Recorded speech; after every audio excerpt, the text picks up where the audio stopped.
And let's talk about that. Is there any truth to the fears that delimitation will actually dent southern states' representation in parliament? Well, yes and no.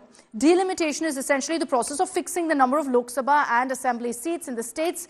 The very reason it's done is to ensure as population grows, the number of constituencies also grow. Essentially, population numbers dictate number of seats in each state. So let's explain this to you. If the delimitation exercise is carried out based on population numbers, it could mean that southern states, northeast states will lose out. And states like Uttar Pradesh, Bihar, Madhya Pradesh, Rajasthan, which have seen a population boom, will benefit. What kind of numbers and laws are we talking about?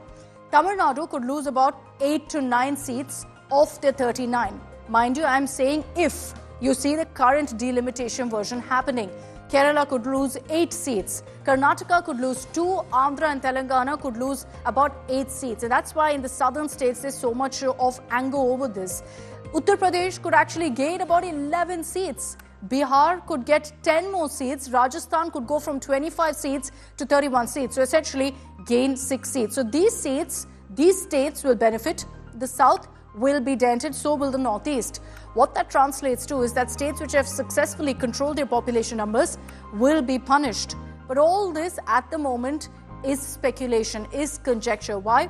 Because we don't really have clarity on how the delimitation exercise will happen, which is why Amit Shah has also reassured South states. Listen in to what the Home Minister said last week.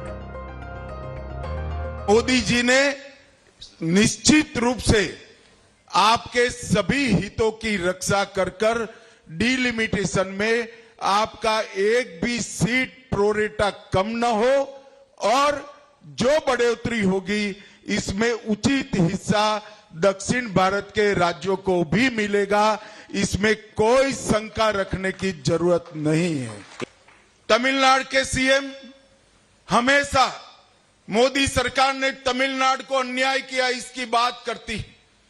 मैं आज CM साहब को कहने आया हूं, अगर आप सही बोलते हैं तो कल मेरी बात का जवाब तमिलनाडु की जनता के सामने देंगे।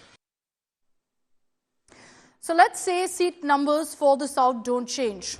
Any delimitation process that's population driven, which is the very definition of what delimitation is, will mean more seats for north even if south seats don't change, which means that the number of seats that south has is the same, but in the north it goes up.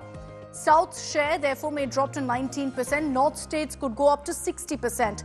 That will translate to a rising BJP dominance considering they're in power in most of the northern states I spoke of.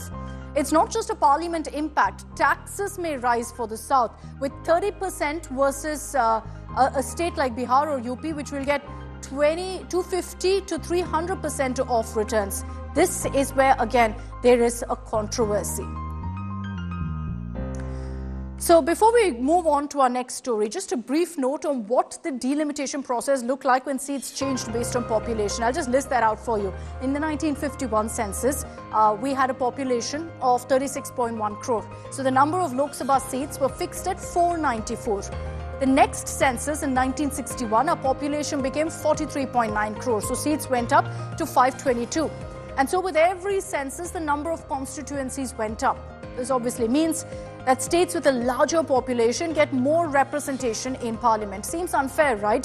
Which is why, as per the 1971 census, this process was frozen to encourage population control measures. In 1976, based on the 1971 census figures, which is in fact what it currently is, a freeze on delimitation was imposed to protect states which had reduced their population growth rates through family planning from losing seats to states with higher population growth.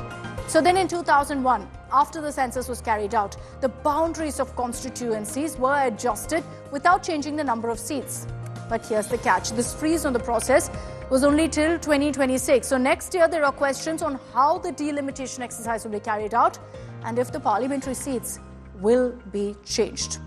We will continue tracking all the latest that comes in on delimitation because this is just the beginning of the political fight that we're going to see running up to next year when the process will take place post the census.